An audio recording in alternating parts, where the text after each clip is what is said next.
Good afternoon, and welcome to the Oregon Newspaper Publishers Association's gubernatorial debate here in wonderful Welches, Oregon. I'm Mark Garber, and I'm president of the Pampa Media Group and also a past president of the Oregon Newspaper Publishers Association, and I'll be moderating the debate today. For many decades, this ONPA event has been the unofficial kickoff to the gubernatorial season in Oregon. And this year, we have a particularly exciting race for governor, as we have no incumbent governor running, and we have three very well-known candidates on the stage here today. This event is being live streamed on numerous newspaper websites across Oregon, and I want to thank our partner, Allied Video Productions, for helping make the live stream possible. After a few brief introductions and a reminder of the ground rules, we're going to get directly to the debate. Other than during these introductions, we want the audience to remain quiet during the entirety of the debate, and that would include no beeping noises from your cell phones, please, so make sure that they're silenced. Thank you. But for now, we do want to give a warm newspaper industry welcome to the three candidates we've invited to appear here today. And moving in alphabetical order, we have former state representative and House Minority Leader Christine Drazen, who is a Republican nominee for governor. Welcome, Representative Drazen.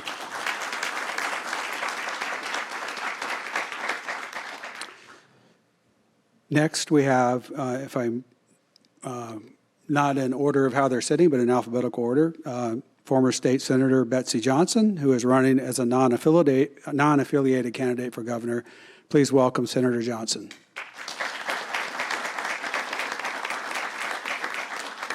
And finally, we have former Oregon House Speaker Tina Kotek, who is the Democratic nominee for governor. Please welcome Speaker Kotek.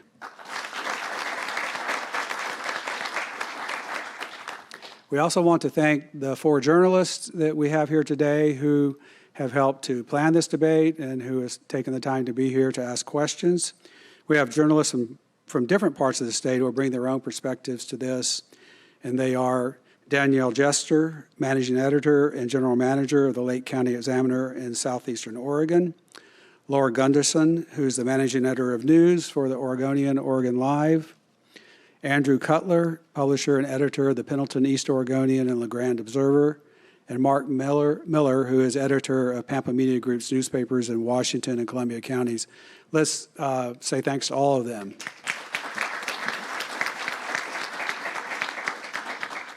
So we're just about ready to start. I do need to briefly remind everyone about today's guidelines. We conducted a drawing beforehand to determine the order for opening and closing remarks. Each candidate will have 3 minutes to open and 3 minutes to close. Each of our panelists here will ask 2 questions, and for those, each candidate will have 90 seconds to respond. An ONPA timer, Lori, will signal with 30 seconds to go with the yellow card, and then the red card will go up at the end of the allotted time. And unfortunately, if you go over, I'll let you complete a sentence, but if you go over past your allotted time, I'll have to interrupt you. Sorry about that. We also will rotate the questions among the candidates so everyone gets a fair shot at being first to answer a question. Our journalists on the panel have the option of asking follow-up questions, and the response to the follow-up questions will be limited to 60 seconds. And at their discretion, the journalist may use a follow-up question to ask a candidate to respond directly to criticism from another candidate. Not that that's going to happen, right? But they have that option to follow up. And the responses to those follow-up questions as well will be limited to 60 seconds. Prior to the debate, each candidate drew the name of another candidate, and we'll have the opportunity to ask that candidate a question after the panelists' questions have been completed. Responses to those questions will be limited to 90 seconds. And you're all aware of who you get to ask a question, right? Okay, so let's get this debate started with opening statements. Based on the drawing, Representative Drazen will go first. Thank you, and thank you all for this opportunity today. It does feel like the official kickoff of the general election campaign, and I'm honored to be here. My name is Christine Drazen, and I am Originally from Klamath Falls, I start all of my introductions that way. And the reason for me is that that is a really important piece of how you'll get to know me and my leadership and how I arrived at my approach to public policy making. As a kid growing up in Klamath Falls, my family was less stable than they would have liked when we were growing up. And the reason was the economy down there suffered. Based on the fact that most of that economy was dependent on natural resources. And over time, that shifted. The ability to actually sustain rural communities in that particular sector has shifted over time. And it also meant that for my family in particular, they did talk a lot about politics.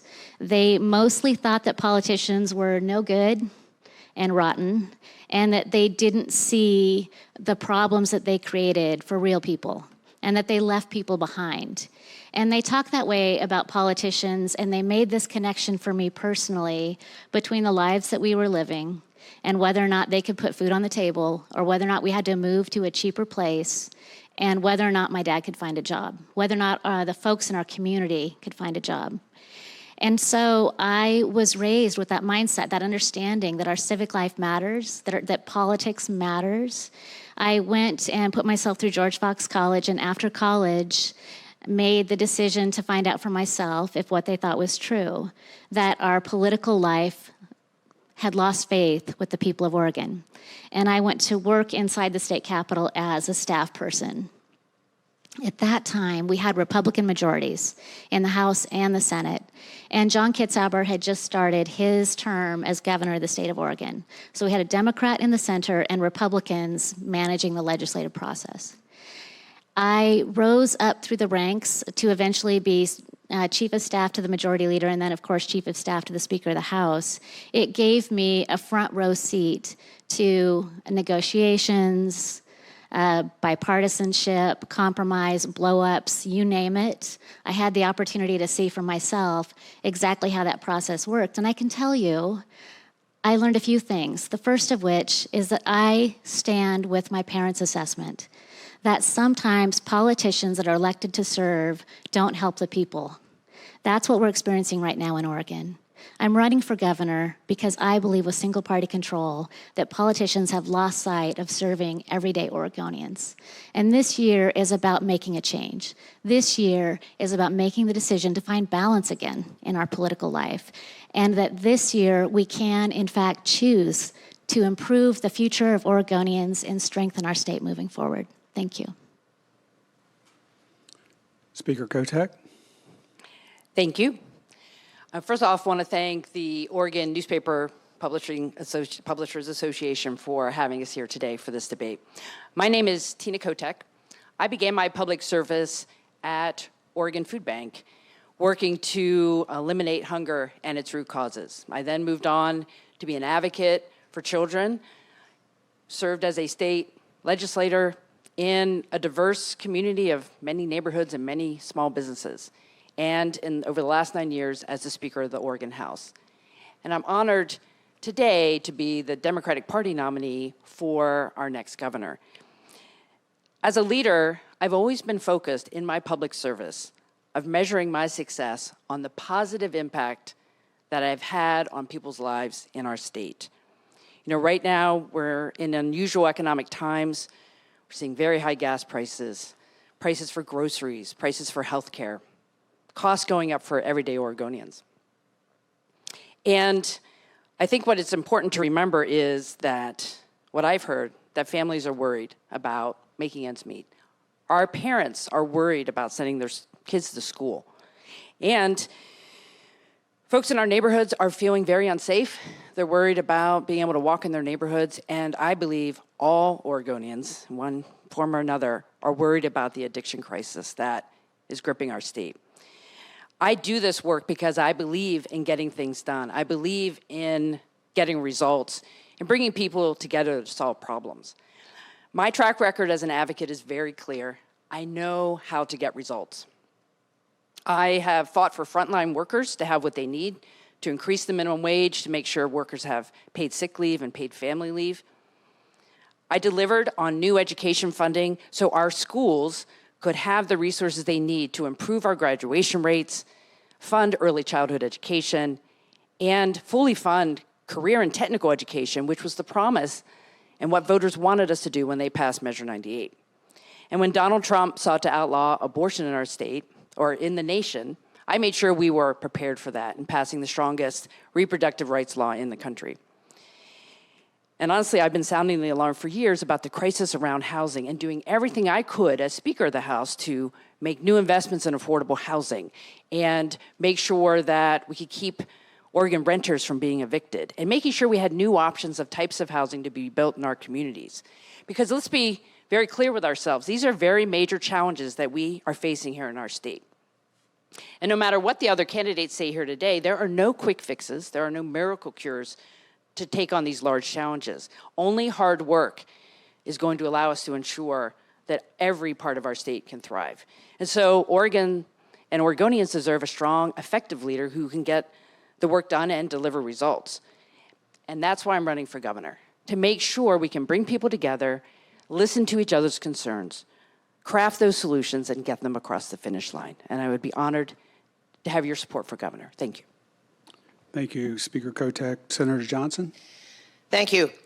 I'm running for governor because I believe we're losing the Oregon that we love. Rising crime and violence, a homeless crisis, schools failing way too many of our kids, soaring cost of living, a housing supply and affordability crisis, and well-fed federal government failing to show up when Oregonians need them. If there was ever a clarion call for real change, it's right now.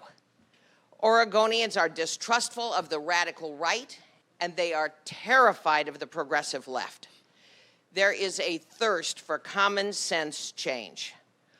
What could be more different and impactful than a governor with an allegiance only to Oregonians and not to a party agenda or special interests? Oregonians want their Oregon back, and I believe that we can get there. But we're not going to do it without big, bold change in our politics and our leadership. I don't think that's either Tina or Christine, who are stuck with the agenda and the vested interests that brought them here. The same old political extremes that got us into this mess, if elected, will only make things worse. I'm not running as a Democrat or a Republican. I'm running as an Oregonian. And the tens of thousands of people who have signed petitions to put me on the November ballot know that my loyalty resides with them, not with any political party or special interest. As governor, I will lead with the best ideas from both parties and demand bipartisan support for legislation, for budgets, and for appointments. No longer will one party run roughshod over the other. Diverse voices will have a place at the table, be listened to and heard, no matter what their politics, no matter what their zip code. The choice is very clear. You have leaders of the Republican Party in Oregon and the Democratic Party in Oregon right here on the stage today. I believe they've driven us into the ditch that we now find ourselves in, and I'm here to pull us out. Christine wants to be the first anti-choice governor in Oregon's history, promising to veto pro-choice policies. Tina wants to preserve tent cities and bring the culture wars to your kids' classroom. She'd have us all woke and broke. While these two keep fighting, I'm going to reject the political extremes and lead Oregon towards common ground. But to do that, we need to recapture the maverick spirit, break free from the straitjacket of extremism and party politics. We need to put the people back in charge. Thank you. Thanks for those opening remarks and for sticking closely to the allotted time. We're now going to move to questions from our panel. And the first will come from Danielle Jester of the Lake County Examiner. Speaker Kotek, Senator Johnson, Representative Drazen, thank you very much for taking our questions today. The timber industry's decline has taken a toll on the economies of many rural Oregon counties in recent decades, especially with the closure of mills, which previously accounted for a significant number of jobs in outlying communities. What steps would you take to help rural Oregon better capitalize on its timber resources? And the first question to rotate the order goes to Speaker Kotek. Thank you, Danielle. Thank you, Danielle, for the question. I believe, and one of the reasons that I feel strongly about this is when all parts of our state are successful, then we're all successful no matter where you live. And certainly with the changes in the timber industry and natural resource economies over the last quite a few decades, it has been challenging for rural Oregon. As a governor, I want to make sure that I work directly with communities to try to figure out how best we move forward in a changing landscape when it comes to natural resources.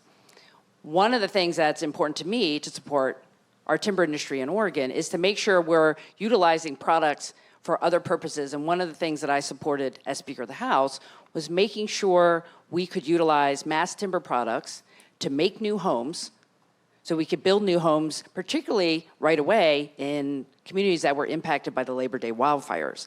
That's a project I supported in my home district at the Port of Portland, trying to leverage both state and federal dollars to do that. That kind of targeted work to make sure we can use and utilize products from Oregon for purposes for all Oregonians, I think is a good place to start. And my commitment to Oregonians in all parts of the state is to listen and to learn and to work collaboratively to solve these problems. And it would go next to Representative Drazen. Thank you. This is my story. When I was growing up, my dad worked in a veneer plant, disappeared, went away. And what we're talking about right now is when political winds shift and that industry is no longer favored, then it's okay to allow those entire regions and entire areas to just struggle and figure out what comes next. Nobody backfilled that and decided we're going to come in and we're going to build new infrastructure and we're going to help support an alternative. Instead, they just walked away. And we're grateful and thankful when, the tech industry rose up in its place in Oregon. The reality is, if we want to have a united Oregon, which I do, I'm committed to serving and supporting all Oregonians, regardless of political party, regardless of geography, then what we have to recognize is that natural resources have to be a part of that equation, particularly the timber industry. It shouldn't just be a part of our past. It has to be a part of our present and our future. With the housing markets that we are under, with the need to continue to provide housing, we have to look at these products as a critical piece of how we move forward as a state. And I will do everything that I can to increase the production that can occur within mills, to increase the amount of timber that we can harvest. We know what our wildfire seasons have looked like, and the reality for Oregonians on the ground is that you can manage those forests faithfully or you can watch it burn. And I believe that the better choice is to support rural Oregonians and to support our state as a whole and actively manage those forests. Thank you very much. This is why I was in Elgin, Oregon 2 weeks ago. I went over to stand with the men and women who work at the Elgin veneer plant, a Boise Cascade plant. What I can do as governor is to make sure that the regulatory agencies treat those remaining timber companies with respect and help them comply with the law, not try to put them out of business. I was involved in trying to get DEQ to not shut that mill down and the 230 jobs, direct mill jobs, plus all of the ancillary workers and suppliers, vendors that work around that mill. DEQ was hell-bent on closing that mill, and we managed to get that stopped. I was actively involved in that. The second thing, and I agree with my colleague, Ms. Drazen, is the value added. I was down at the Ferris Mill watching the products that were being turned out that will build the new roof at PDX. My grandmother used to butcher pigs, and she said we used everything but the oink. I came up in the timber business, and it used to be that there were teepee burners that burned the slash. We don't do that anymore. We make value-added products, and the last thing I would add is the most important thing we can do is to manage our forests, not let the place burn down every year. That contributes to global warming. It contributes to carbon emissions. We have got to manage our forests and work in conjunction with our federal partners to make sure that they manage their forests effectively. We need to put the fires out. Then we need to get an opportunity to fully manage by thinning, prescriptive burning, managing our trees so that we don't have conflagration every year. Thank you. The next question will come from Laura Gunderson of the Oregonian and Oregon Live.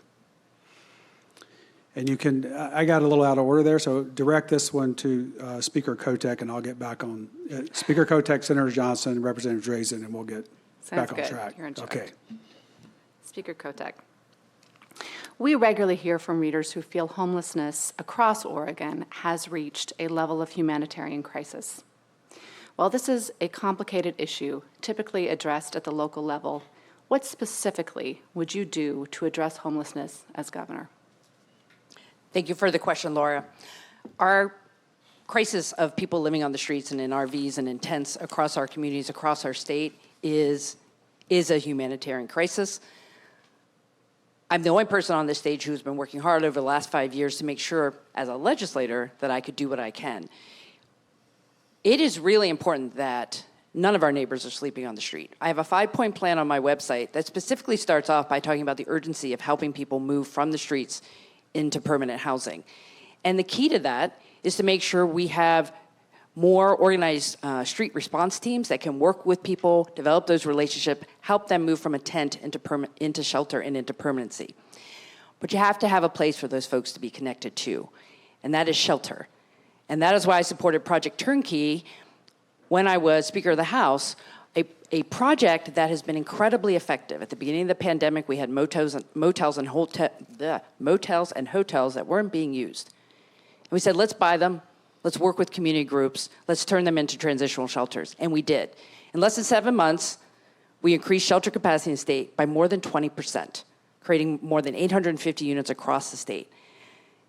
That type of concrete innovation is what we need to do in urgency. And I will say that my two opponents, neither of them like that project. And it's working in communities, and that's the type of work I will bring an urgency to solving our homeless crisis in every part of our state. Senator Johnson?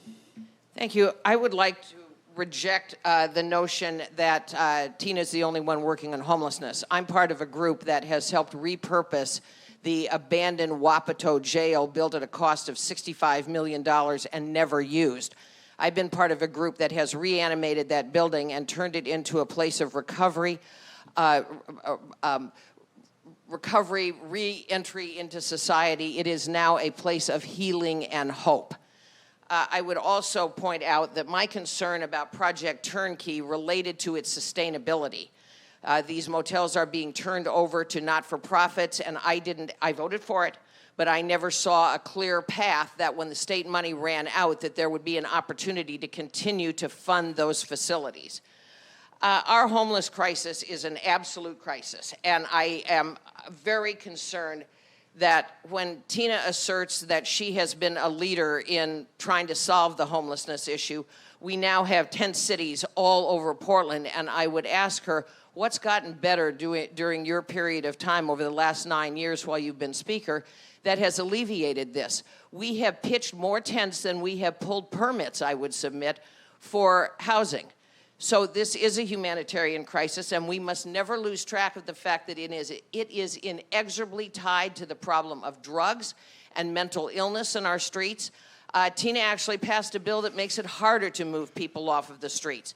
We all talk about homelessness, but we have not infused a sense of urgency about it.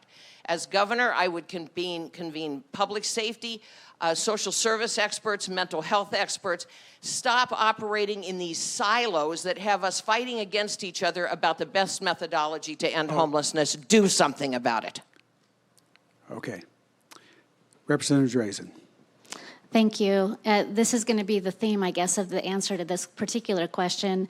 And I think what we're all going to establish is that we all care deeply about resolving this problem. In my freshman term as a legislator in Salem, I was hyper-focused on homeless response for youth. I represented a rural community out in Clackamas County and was stunned and amazed to hear how many youth in my district were homeless. couch surfing, sleeping in their cars, and still trying to go to school, well before the COVID impacts. And I supported and passed legislation which created supports for those students called Second Home through Ecumenical Ministries that matches up homeless youth with members of the community who have a spare bedroom. They're vetted, it's a safe place. More than 90% of those students graduate high school through that program. I then worked with the House Majority Leader to expand that program and to invest deeper and more thoroughly in that program and then wraparound services specifically for homeless youth. I've been deeply engaged and invested on this issue a long time, and I want to say this. If we're going to resolve this challenge, it cannot be partisan politics, because what we need is both compassion and accountability. What we have been experiencing in Oregon right now has enabled this problem to spiral out of control. And it will only get better if Oregonians themselves and the people who are leading in local governments on a state level are willing to look at these challenges on a person-by-person basis and say that homelessness must be rare and temporary, not permanent and chronic. We can solve this challenge together, but we have got to stop looking at it like it's an anonymous issue and it's a political football. It should not be. Thank you. Laura, did you have a follow-up or anything right now? I do, thank Okay. you. Senator Johnson, I heard you say that you would like to convene groups to talk about the issue, but I also heard you say that you supported the Wapato project. So I'm curious if you see the solution there as more facilities like Wapato, or do you think that the groups you would come together would come up with a different idea? I'm going to answer that in two ways. More like Wapato would be a good thing, and I know that Bend is looking at perhaps following the Wapato model. We have gotten too interested in fighting about which model works best. Do you shelter first and then try to find and solve the underlying problem? Do you identify the underlying problem and then shelter? So by convening people, I'm saying there's not one model. I'm saying Wapato is working. We have a demonstrated track record of success in the other Helping Hands facilities. So it's not just one model, and we've got to stop fighting about what's the best model. Convening people in Portland, there's not going to be a single model, but we need to begin working together and stop fighting each other for funding and for whose model is the best. But yes, I think Wapato could be, whether it's a repurposed jail in Bend, it is, or whether it's other repurposed buildings, I think that Wapato model could work, but it is based on accountability and personal responsibility. If people drink or use drugs in that facility, they're kicked out and they have to contribute to their own room and board by working. Thank you. Would either of the other candidates like to respond to the follow-up?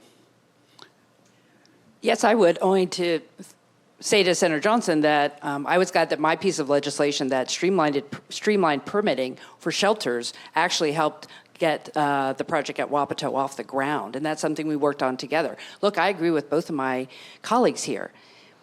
This is complex, and there is not one single way to solve it. You need to do all of it.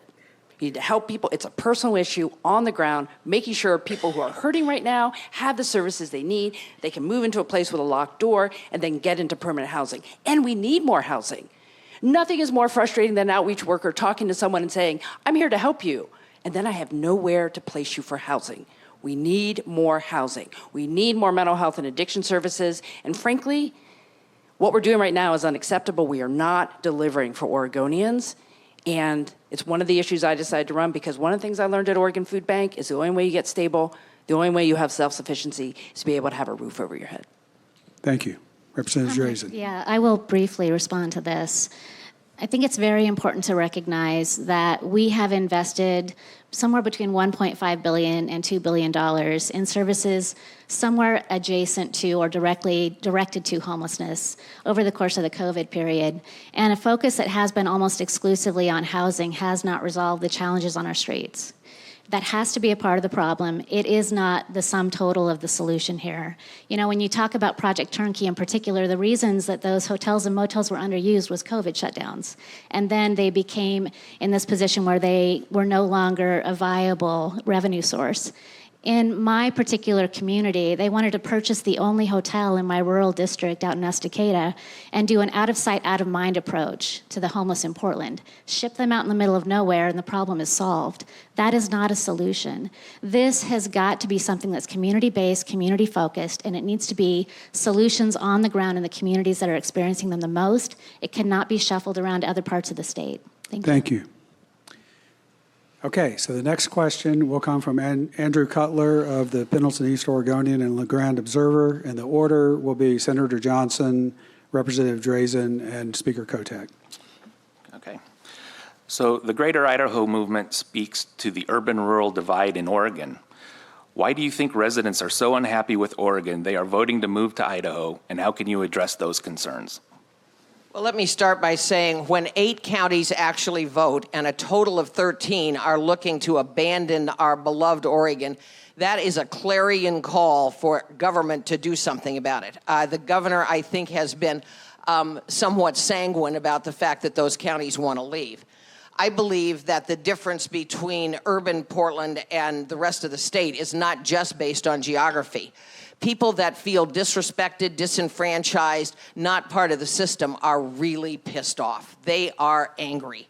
And that's one of the reasons for my candidacy for governor. I want to give voice to those people who have felt disrespected and shut out, and that Salem has told them what to do and how to run their lives.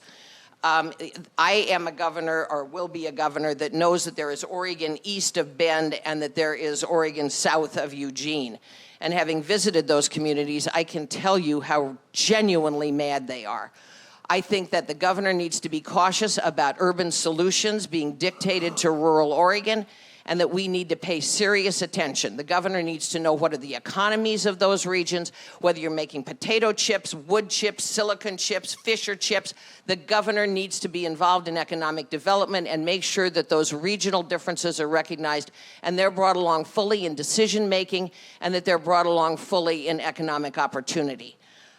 Imagine a governor who would not sign a bill or sign legislation or make appointments to boards and commissions without bipartisan support. That's the governor I'm going to be as a non-affiliated governor. Thank you. Representative Drazen. We have for far too long had single-party control in Oregon. My colleagues on the stage with me today have been Democrats in control of Salem for 15 to 20 years. And we did not get here overnight. This rural-urban divide that we're experiencing is one that took time to develop. The people who are living in the parts of the state that want to leave and go to Idaho, their concerns and their issues are real. They deserve respect. They deserve local control. They cannot continue to live under an oppressive, frankly condescending expectation that if it works in Portland or if it works on the I-5 corridor, that they must live underneath those rules. It goes from a response to climate, it goes to a response to our economic activity, as well as labor, and I could go on, housing, you name it. That part of the state is not respected enough to have their voices heard. They'll drive 6 hours each way to get all the way to Salem to make 3-minute comments, to be patted on the head, have nothing change in that legislation, and drive home. That's why they want to go to Idaho. There is a lack of understanding from Salem about what it really means to live in the rural parts of the state. And a lot of the proposals that are rammed down their throats are not workable, they're not welcome, and nobody in Salem has been accommodating enough to recognize we need to be a unified Oregon. Thanks. Speaker Kotek. Thank you for the question, Andrew. We definitely have divide in our state. In fact, the entire country. We have large swaths of our state where people feel left behind and not listened to. And it's very important for the next governor to be a listener who spends a lot of time outside of Salem. I had the great pleasure when I worked at Oregon Food Bank and Children First for Oregon, traveling the state and listening to folks in their communities about their issues. In fact, I worked on a study that said the types of policies that come out of the state from Salem don't always help rural Oregonians. For example, asking them to go, do certain things under certain programs when wasn't possible in these communities. That's something I learned early on, that when you do public policy, it's going to have different impact in different parts of the state. When I was Speaker of the House, when we raised the minimum wage, I knew it would have a different impact in Eastern Oregon along the Idaho border. So I went out and visited. And I worked with then State Representative Cliff Bentz to figure out how we could to work on that issue. And what we came up with was something called the Eastern Oregon Border Zone, a zone right on the border with Idaho where we could have some different rules of the game, some resources, ways to help that part of our state be competitive with Southwest Idaho. I definitely want, and I have heard the concerns that are coming out of the greater Idaho movement. Look forward to sitting down and talking about those issues. But at the end of the day, I hope we can come together as Oregonians and work on issues that at the end are not partisan issues: housing, mental health issues, good schools, so we can have the communities we all want to have. And I think we can do that as one Oregon. Thank you. The next question will come from Mark Miller with the Pampa Mr. Media Moderator, Group. do we get any opportunity to respond to colleagues? I'll allow you, each of you 30 seconds. I'd just like to point out that on Tina's website today is something that is exacerbating, not website, but social media, exacerbating the urban-rural divide. She is suggesting that because someone was at one of my rallies with a Confederate flag, that rural Oregonians are racist and that you have to be racist to support my campaign. That is anything but the truth. That exacerbates the divide. I condemn racism, discrimination, and bigotry in any form, and somehow to imply that racists are attending my event just drives home the point that urban Oregon doesn't understand rural Oregon. Okay. Speaker Kotek. I'm glad Senator Johnson reads our press releases. I'm not saying that people that attend your rallies are racist. I'm saying that when images like the Confederate flag are in public spaces, it keeps some and many Oregonians from wanting to feel included in that conversation. And I'm glad to hear that you would say that we'll talk about it later. But the issue there is making sure that when people go to work with people running for office, that they feel included. And a Confederate flag in communities is seen as a racist symbol, and it is not inclusive. Representative Drazen, do you want to jump into this? Okay. Okay. Thank you. And we have a little bit of flexibility for some back and forth, so choose your shots well, I guess. Okay. Mark, you didn't get to ask your question yet, did you? So the order, Mark, is Representative Drazen, Speaker Kotek, Senator Johnson. Representative, you've probably noticed that it's hot this week in Oregon. I think we've all noticed. Scientists say that extreme weather events, including ice storms in the winter, monsoon-style rainstorms in the spring, and heat waves like this in the summer are only becoming more common and more extreme. And we know that Oregon's not immune to that. At the same time, Oregonians have been facing some of the highest prices at the pump in the country this summer, and the state's power consumption has increased significantly over the past decade. As governor, what would you do to address climate change while also making sure that we're addressing Oregonians' energy needs? Yeah, thank you for this question. Climate continues to have an impact on our everyday lives. We have felt that with multiple years of drought in Oregon. And this is an important issue. So there are a couple of things that I think are important to state on this one. Oregon continues to be a leader on climate. We have some of the cleanest energy sources in the nation. We have completely transitioned off of coal. We have hydropower, solar, wind. All of these things exist within our state. The challenge that we're going to have, and that the next governor will have, is how to protect access to reliable, affordable energy, whether or not it's at the gas pump, which we can do something about that with gas taxes and some of the regulatory environment, some of the issues that we face when it comes to our energy, but also in protecting our dams.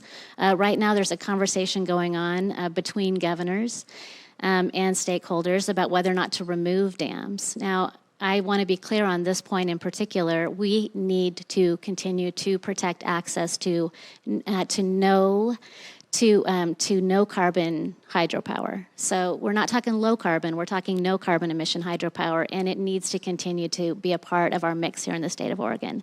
So I would continue to support the programs that we have related to climate action, and I would tear up the governor's executive order on climate, which she chose to adopt after cap and trade, California-style cap and trade did not move through the legislative process. If that would have passed, we would see $3 more at a minimum at the gas pump today. We would see 30% higher costs to heat and cool your home today. That was the wrong concept. It was the wrong idea. Thank you. Okay, next in order is Speaker Kotek. Thank you for the question, Mark. Climate change is real. Oregonians are feeling it, and it is a top priority for Oregon voters this fall. As someone who believes, as a woman of faith, that we have to take care of this world that we've been given, we have a lot of work to do. And in addition to trying to keep the problem from getting worse, we have to mitigate the issues and help our communities be resilient, because there are droughts and wildfires and adverse weather effects that are killing people. So we have to do both. We have to keep our communities safe and address climate change. I worked hard last year to pass 100% clean electricity by 2040. It is going to take oversight to make sure we can move to offshore wind and more storage and maintaining hydro, with all the things that will get us to the clean electricity standard by 2040. And it's going to take work. It's a transition, and we're all going to have to work hard. One of the things that I did support as Speaker of the House was a change at the Public Utility Commission. So the Public Utility Commission could take into account rates and how they would affect low-income Oregonians, low-income ratepayers. I'm not sure if my colleagues voted for that, but I certainly did, because in this transition, we have to protect our most vulnerable Oregonians, our most vulnerable communities, and still make the transition. And when it comes to the executive orders, those executive orders were put in place because Leader Drazen led a Republican walkout for us to take a market-driven approach to address carbon emissions in our state. Those executive orders are reasonably moving us forward while also protecting our communities, and they should stay in place. Climate change is real, and Oregon has to do its share to lower our carbon footprint. But I reject the premise that the progressive bills that were brought forward, that the economic burden should fall on hardworking Oregonians. It is not the responsibility of the blue-collar guys that I used to represent in the Senate to pay for how expensive the progressive agenda is to moderate climate change. I think that the biggest thing we can do to mitigate climate change is what I've already spoken to, and that's not let the place burn down every year. The amount of particulate and carbon that goes into the air from conflagration is absolutely unacceptable. We need to manage our forests and recognize that that's a place where carbon is sequestered, that they help cool the environment. We have to manage our forests better. The other thing that we need to be conscious of is in implementing alternate energy sources.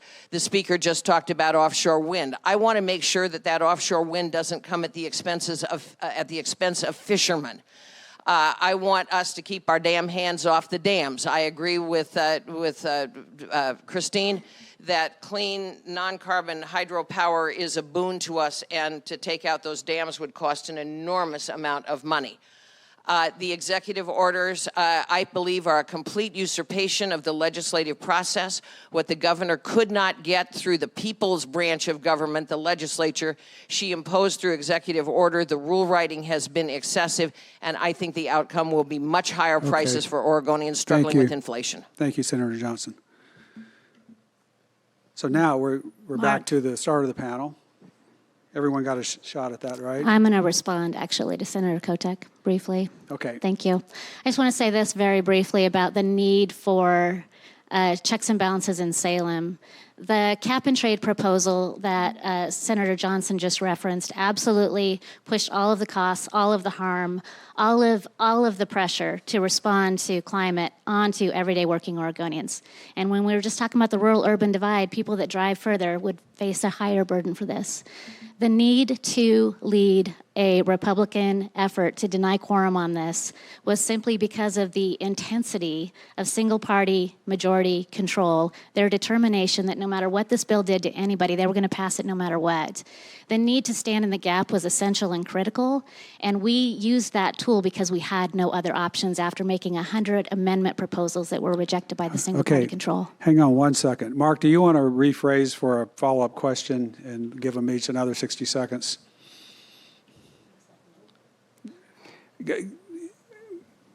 Ask them specifically about what they're talking about now. We could give them each 60 seconds if you want to talk about this a little bit more. Sure. 60 seconds on cap and trade proposal, and what is that something that candidates here could find a way to support a cap and trade program? Yes. That's bipartisan.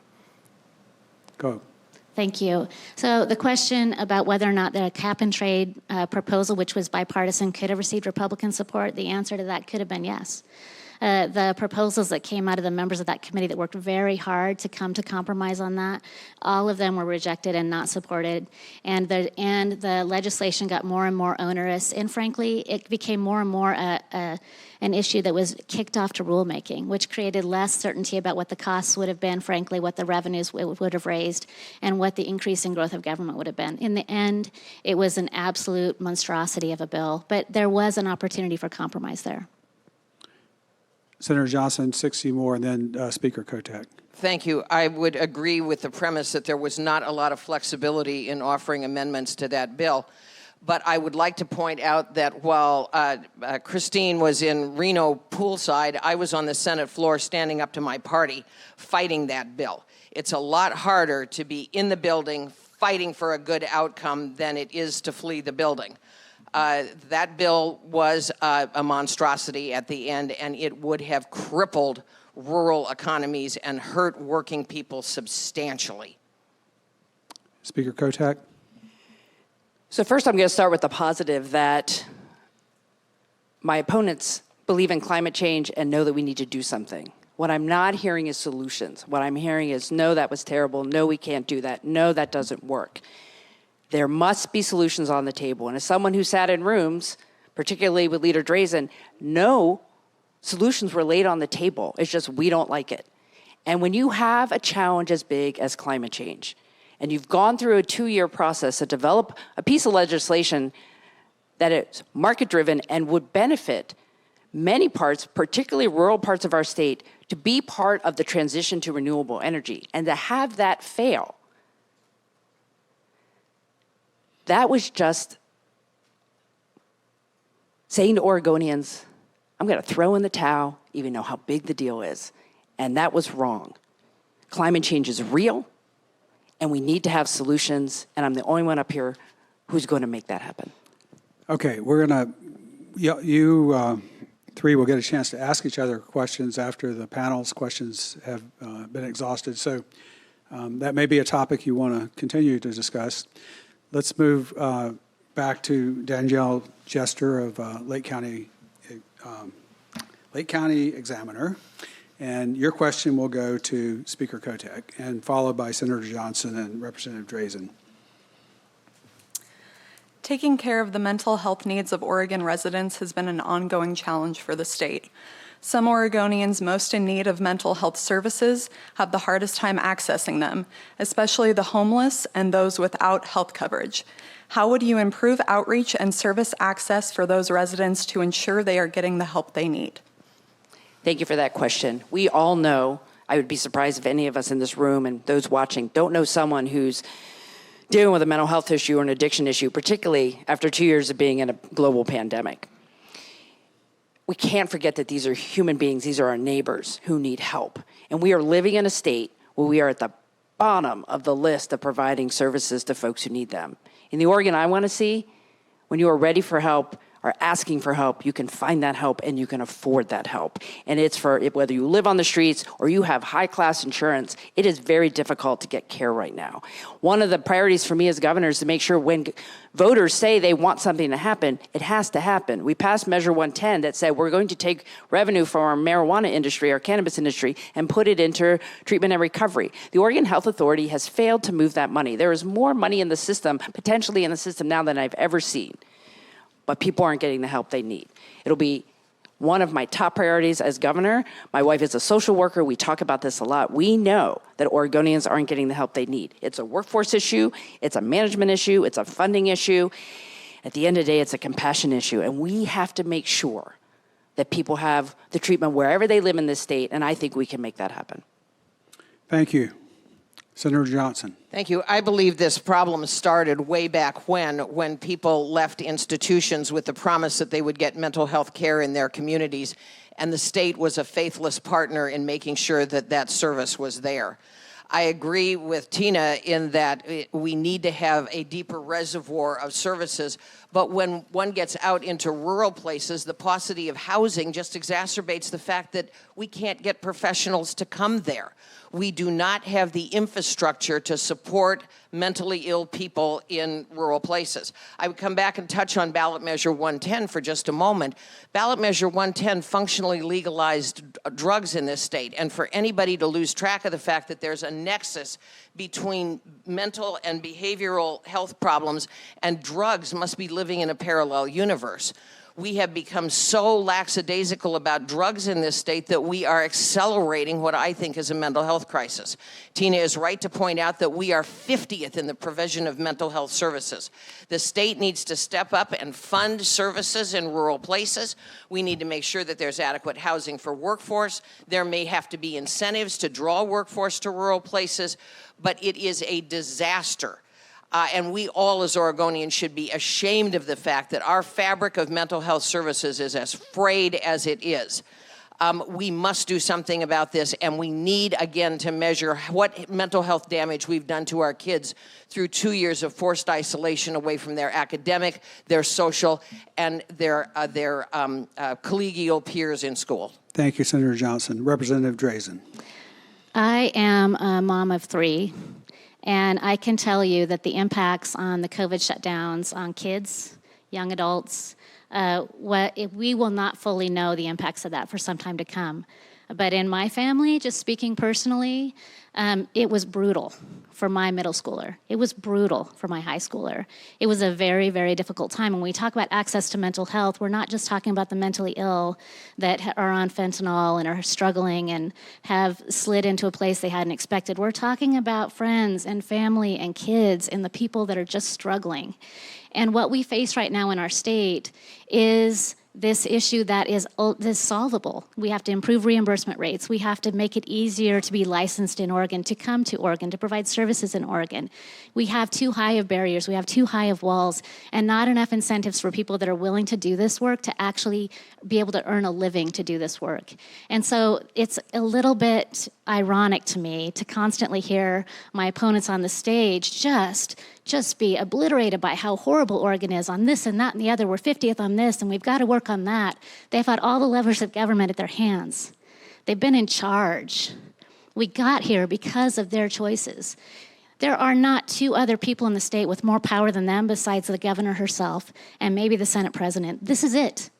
And they're looking around saying everything's broken. We got to fix it. If they could have fixed it, if they would have known how to fix it, they would have done it. We are here because of them. We need change. Thank you. So now we move to Laura Gunderson of the Oregonian Oregon Live. And your order will be Senator Johnson, Representative Drazen, and Speaker Kotek. Thank you. Senator Johnson? Do you fully support Oregon's current laws on abortion, which leave it essentially unrestricted in the state? If not, what specific restrictions would you support as governor? And what will you do as governor to address the expected increase in out-of-staters seeking abortions here? Do you support spending the public's money to help them?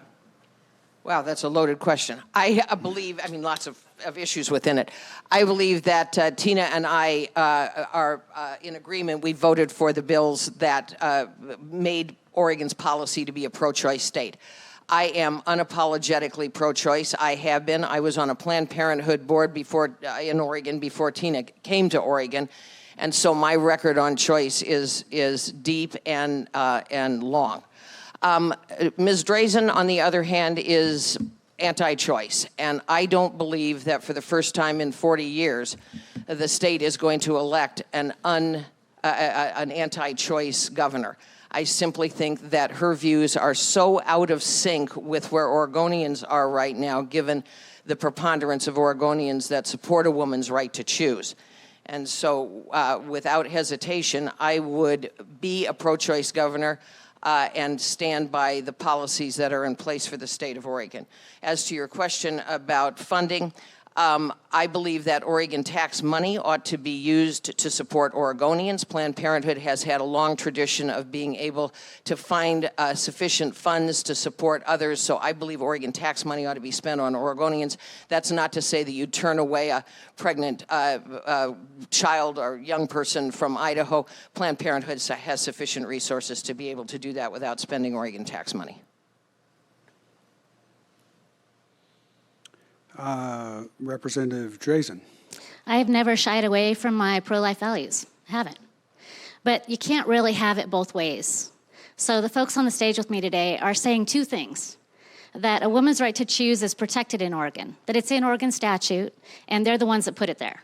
And they're also saying that a woman's right to choose is potentially at risk in Oregon if you elect a pro-life governor.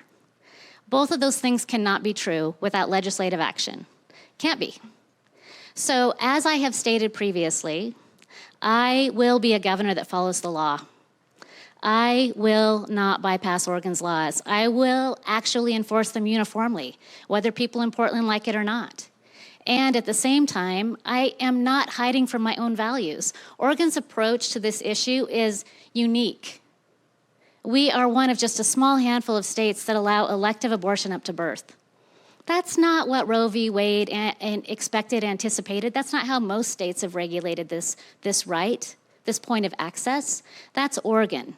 Oregon has some of the most extreme laws on the books related to this issue, and I don't think I'm at all out of line with Oregonians on this. Most Oregonians do not believe that taking a life in the third trimester, when if that baby were born otherwise, it would be viewed as preterm, that is somehow a woman's right. That's not accurate for Oregonians' views on this issue. And so I am a pro-life woman. This issue is in Oregon statute, and I have been very clear that I will abide by the law.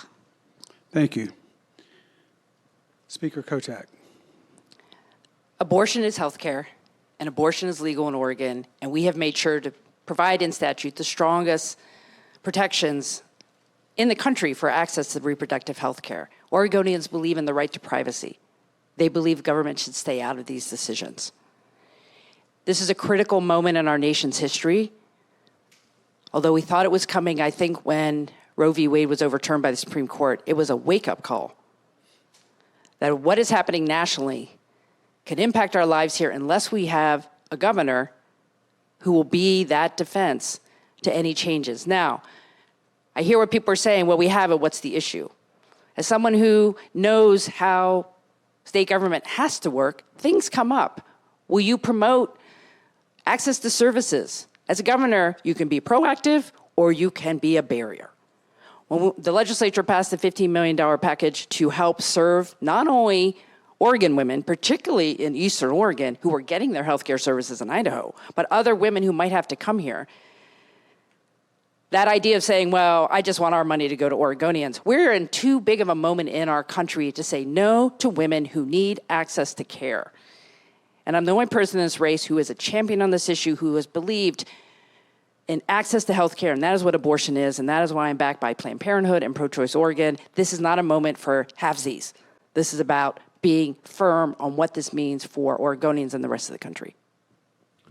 Thank you. So we move on to Andrew Cutler of the East Oregonian and La Grande Observer. And Andrew, you will start off with Representative Drazen, and then Speaker Kotek, then Senator Johnson. Okay. Representative, if elected governor, what steps would you take to improve gun safety in Oregon, including the limitation of the types of weapons that can be sold and who can purchase them? I do not support additional restrictions on gun ownership in Oregon right now. Here's the reason. I believe that the Second Amendment is a constitutional right. And Oregon's current laws on the books in this particular category are doing a good job of safeguarding safety in our state right now. We have universal background checks. We have a red flag law that was passed before I went into the legislature, as I understand it, that actually allows people who live in the same home with someone to be able to identify them to law enforcement and say they're a risk to themselves or someone else. We have safeguards in Oregon. What we don't need in Oregon is this idea that, say, IP17, for example, just as an example of a measure that, as I understand it, is qualified for the ballot. That assumes that getting a permit is necessary for you to exercise your Second Amendment rights. So I think of our other constitutional rights. Can you even imagine if somebody wanted to go and protest and you had to sign up and there was a listing of who was going to participate in a protest? Because what if they rioted? What if they threw a brick at a window? What if at the end of that protest, they committed a crime. Can you imagine if you had to get a list and sign up if you want to go to church? Your synagogue, your temple, your church. What if they approach our other rights in the same way that they're talking about approaching our Second Amendment rights? We need to recognize this is a critical issue. I care about keeping people safe, but we cannot abandon our concepts of what our freedoms mean. Thank you. Speaker Kotek. I think one of the priority for a governor is to keep people safe and to keep Oregonians safe. And I believe in common sense gun safety legislation. I've supported it my entire time in the legislature, and as Speaker, made sure we got important things done. My opponents have voted or are not in favor of those things. I bet they would have voted no if they had been there, and then when the ones who were there did vote no. That was background checks, that was red flag laws, that was safe storage requirements. Things that we know work. I support IP 17 because in other states it has worked to reduce gun violence. But it's not enough just to talk about gun safety as it relates to these types of things. We have too many guns out there where people are getting them and hurting people and hurting themselves. We have to be proactive. We have to make sure when people are involved in gun violence or considering suicide by a firearm, we are providing resources. So it's a complicated issue. But when it comes to gun safety legislation and common sense, evidence-based approaches to reduce violence, I'm going to be there every time because it works. And the role of the governor is to make sure people are safe. I am a responsible gun owner and collector. I have supported the Second Amendment right straight along. You have just heard from my opponents. Representative Drazen doesn't want to do anything. Tina wants to take your guns. I believe that what we need to do is to not torture law-abiding citizens by taking away their guns. We need to keep guns out of the wrong hands, and I have proposed two things that I think would go a long ways to do that. Raise the age from 18 to 21 on the purchase of certain weapons, and then to have really aggressive background checks. And by aggressive background checks, I mean incorporating records from schools. I would give schools immunity if they're providing data that says that little Johnny was killing cats or was writing dark emails. That needs to become part of the permanent record that would go into a background check. I believe we need to put many more mental health professionals into our schools, school resource officers, harden schools commensurate with community standards and what local parents, classroom teachers, and school boards want and need, and the state should help pay for that. This is not a question of taking people's guns away, as Speaker Kotek wants to do. This is a question of keeping the guns out of the wrong hands. I believe that because I have the confidence of gun owners, responsible gun owners, that I am exactly the person to broker the conversation that would bring us to even more practical solutions. But you can't do it to the rest of Oregon. You've got to do it with the rest of Oregon. I think IP 17 is a prescription to divide this state even further than we are. This is what's wrong with the partisan politics where it's either my way or the highway. Thank you. Thank you. I have to respond to Okay, that. 30 seconds. I'm not interested in taking people's guns away, and it's really unfortunate and frustrating to have the politicization of an issue that's very important to people right now. After Buffalo and Uvalde, people are worried. People are scared. They want to make sure that we're doing everything we can to support responsible gun ownership and keep people safe in public spaces. And that is the role of government, to work with people to figure out strategies to do that. And it's nice to hear that, background checks are a good thing now, but my opponent voted twice against background checks, including people coming out of the state hospital who shouldn't have a gun. So that's the truth. Thank you. And I'm going to jump in Representative too. Drazen. Yeah, thank you. Just to be clear, it's the role of government actually to safeguard our rights and to operate within our Constitution. And while in our everyday life there is nothing that we can do to bubble wrap any of us, we have to do our best to balance what are, in fact, our rights with the reality that some people in this world are bad people. There are criminals in the world. You know what you need to do when that occurs? Hire more law enforcement. Have safer communities. When you call, you want a police officer to come. In the rural parts of the state, when you call, it's a long wait. Even in Portland now, it's a long wait. Thank you. Senator Johnson, you'd have 30 more seconds. Well, I guess this whole discussion is part and parcel of farther left agenda that wants to release criminals and criminalize the police. I think we need much stronger presence of law enforcement. I think that it is regrettable that during the last riots in Portland that Tina wrote a letter to Mayor Wheeler chastising the police, and then some of her staff participated in the Antifa riots. This needs to be about accountability. It needs to be about finding practical solutions. It needs to be about bringing Oregonians together. Thank you, Senator It Johnson. needs to be about honest with the facts, Senator Johnson. Okay. So Mark Miller of Pampa Media Group gets the final question here. And your order is Speaker Kotek, Senator Johnson, and Representative Drazen. Speaker Kotek, high tech has become a critical part of Oregon's economic base over the past decades, both in traditionally so-called white-collar communities like Washington County and increasingly in places like central and southern Oregon. Many Oregonians were surprised to hear earlier this year that Intel Corporation, our state's largest private employer, is actually opening its next major campus not in Oregon, but in Ohio. That means Oregon's missing out on thousands of jobs and millions in tax revenue. To put it bluntly, what happened, and what can Oregon do to be more competitive in attracting investments like this Intel plant or other high-tech enterprises or other business sectors? Thank you, Mark. And high tech is a very important industry for the future, the current and the future economic growth of our state. And I think it's really important that the next governor make sure that we do everything we can to expand the high tech industries to all parts of our state. And what's a critical part of that is making sure we have full broadband access around the state. I think that's going to be important in building the workforce in other parts of the state, not just in Washington County. As it relates to Intel, Intel's committed to Oregon. They have talked about their research facility. I don't know what happened there because I'm not the governor. But what I would say is, as governor, I would have that personal relationship with the CEO at Intel and have that conversation and make sure that we can keep jobs here.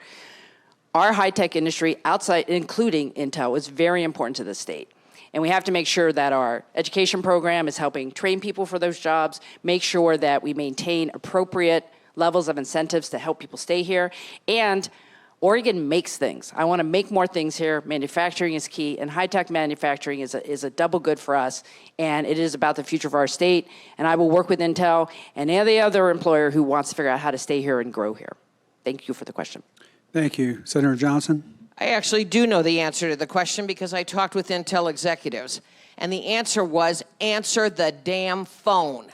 Nobody in the governor's office saw the warning signals or reached out to Intel when the tallest tree in our Silicon Forest is headed out the door to Ohio. There were plenty of warning signs. And because Kate Brown has not been tuned into economic development, allowed Intel's needs to go unheard. Nobody asked the customer, what do you need? And what they needed was a little bit of expansion land for industrial expansion around this huge investment that they have made outside of Hillsborough. I would be a governor bent on economic development, having the phone numbers of the CEOs of our major corporations on speed dial, reaching out to them constantly saying, what can the state of Oregon do to partner better with you to anticipate your needs? Intel is our largest employer, and I believe they took part of their portfolio to Ohio out of benign neglect by the Oregon governor. That never should have happened. Thank you, Senator Johnson. Representative Drazen? Yeah, this was shocking news when it happened, and there was a lot of finger pointing after the fact. But can you blame them? We have one of the worst regulatory and tax environments in the nation for businesses in Oregon, and Intel made this decision, and Ohio said, listen, we want to be supportive of national security. We're going to find the land for you. We're going to work for you, and they built that relationship. That didn't happen in Oregon. That is now in the past. So the larger question becomes, how do we keep the next Intel from moving? How do we continue to keep and grow the industries and the sectors that are here?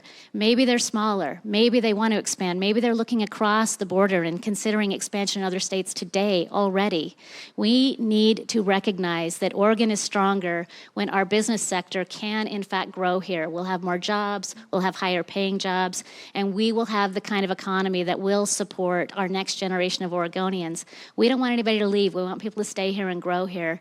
But our business environment environment, our regulatory environment, our taxation environment indicates that Oregon government expects to do everything for all people, and somebody's going to pay the bill. It's eventually Oregonians themselves, but the middleman is always business. Thank you. So that actually ends the portion of the debate for the panelist questions, and we're going to move to a different format now where we're going to allow the candidates to ask each other questions. And to keep things somewhat organized, we had a drawing ahead of time to determine who was going to ask another candidate a question.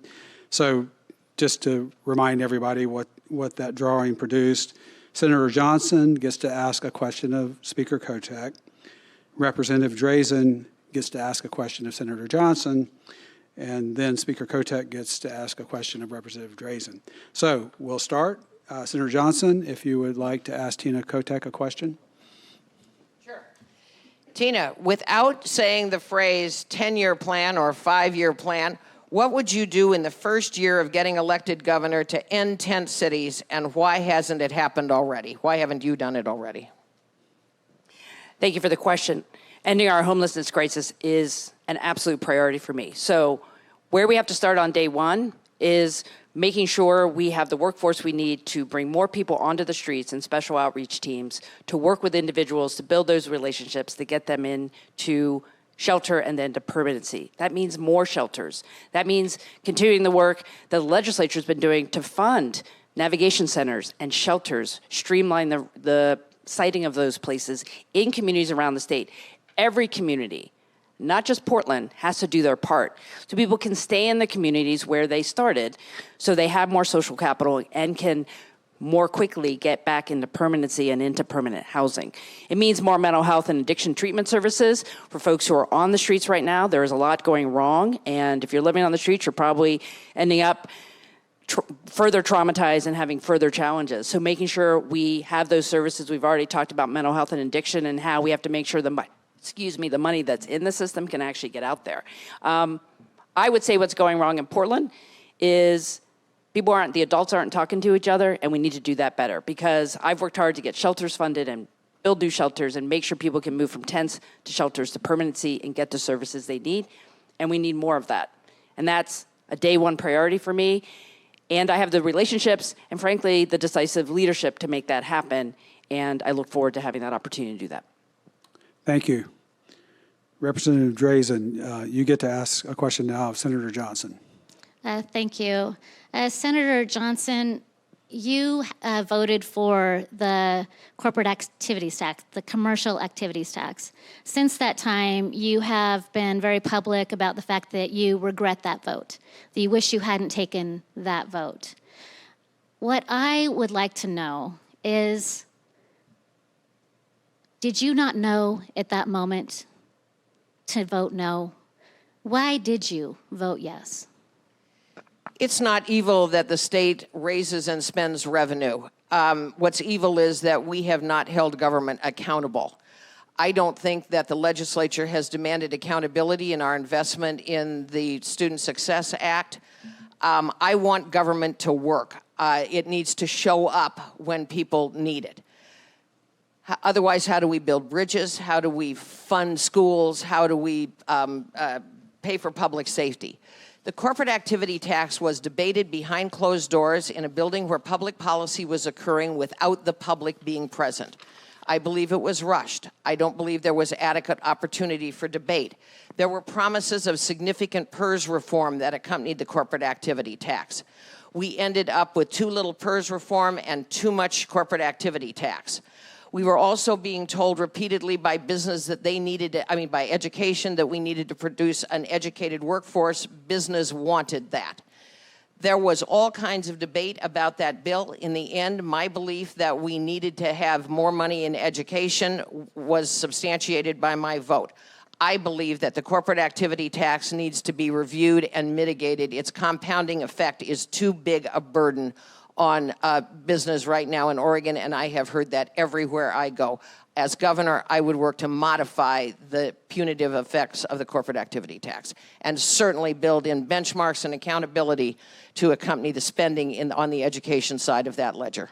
Thank you, Senator Johnson.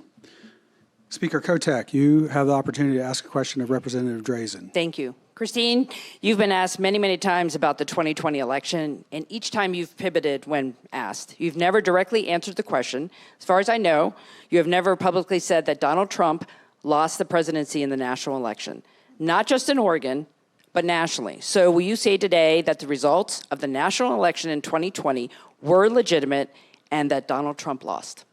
Yeah, thank you for that question. I didn't realize there was so much confusion in your mind on this one, so let me clarify.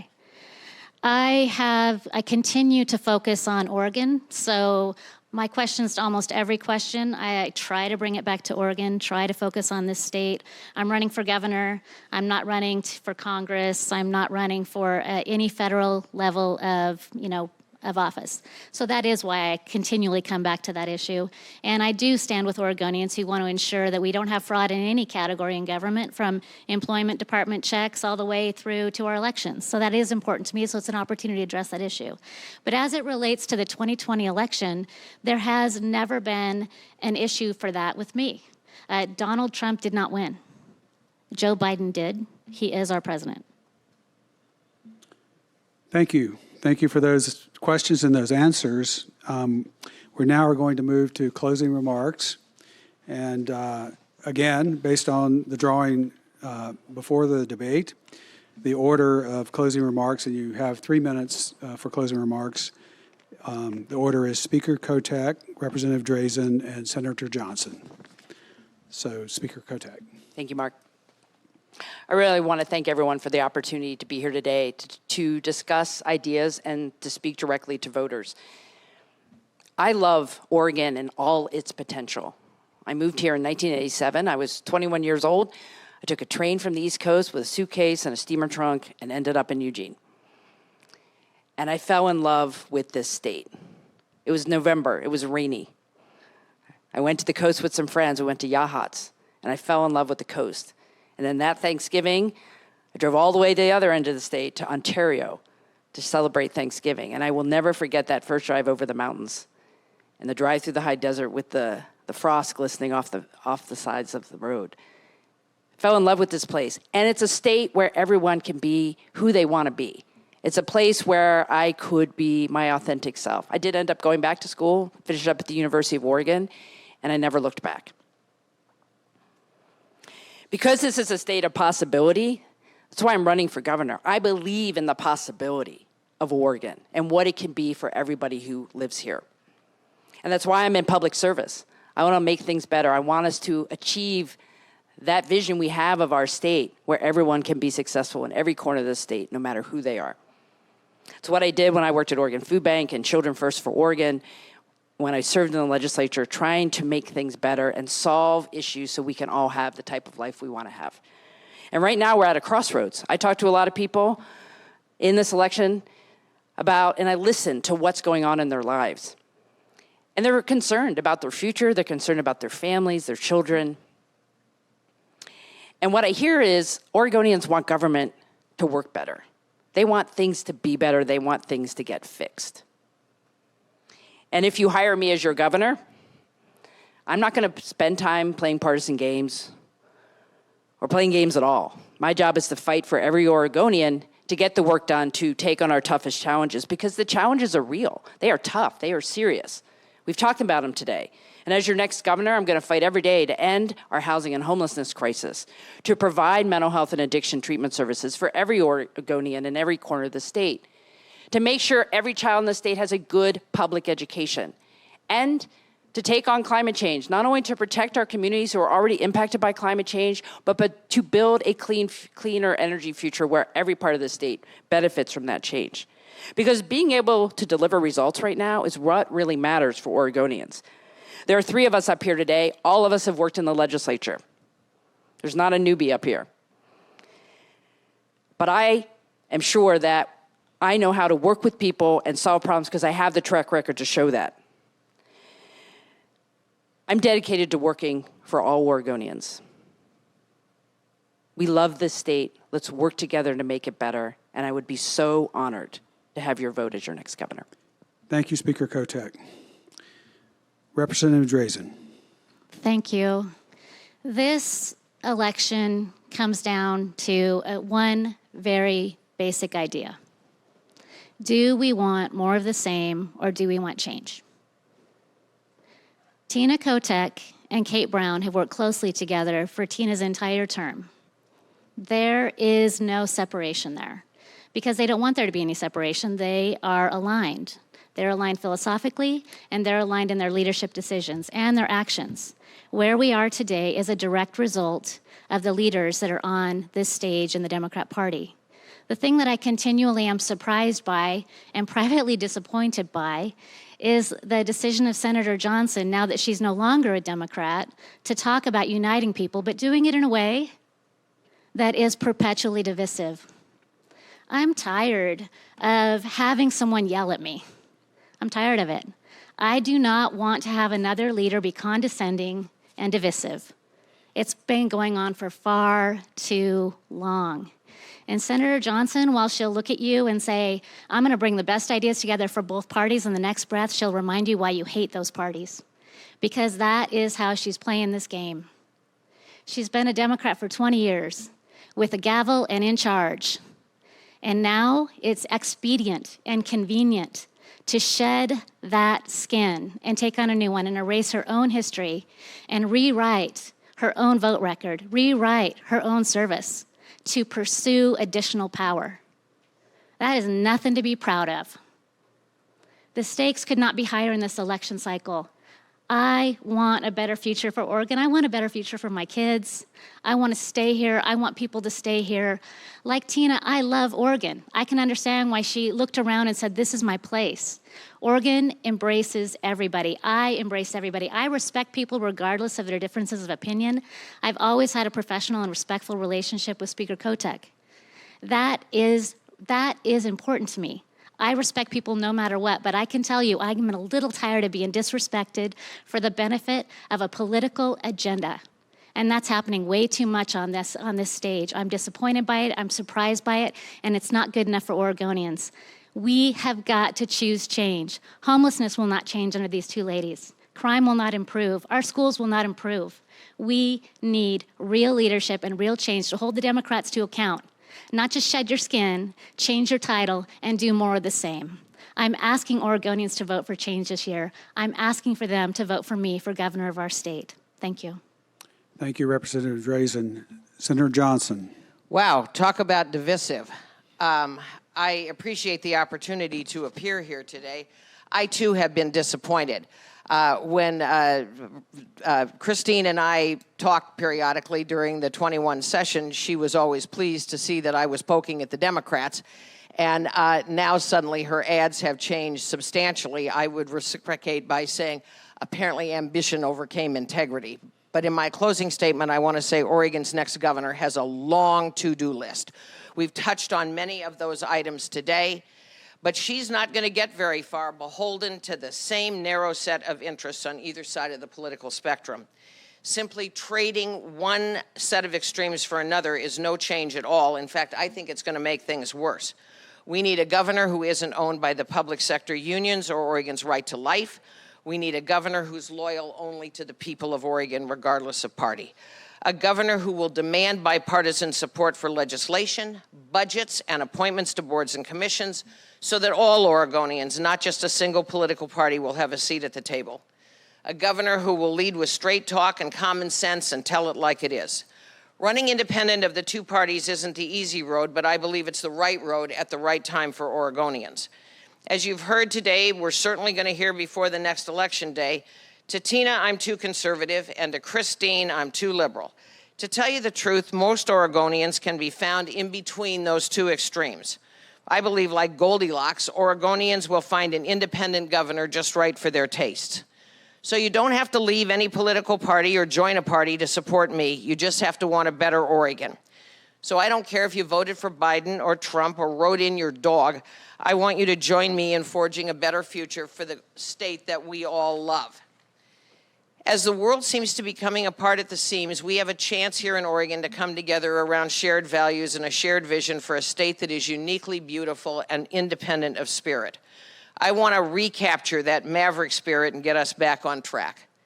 At my age and with my background, I may seem like an improbable leader to shake up a broken system, an imperfect agent of big, bold change. But that's exactly who I am, and that's exactly what I am.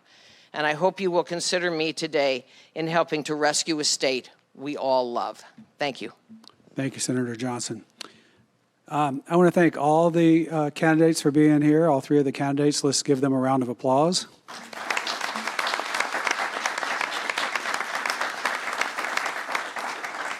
Let's say thanks to our journalists on the panel.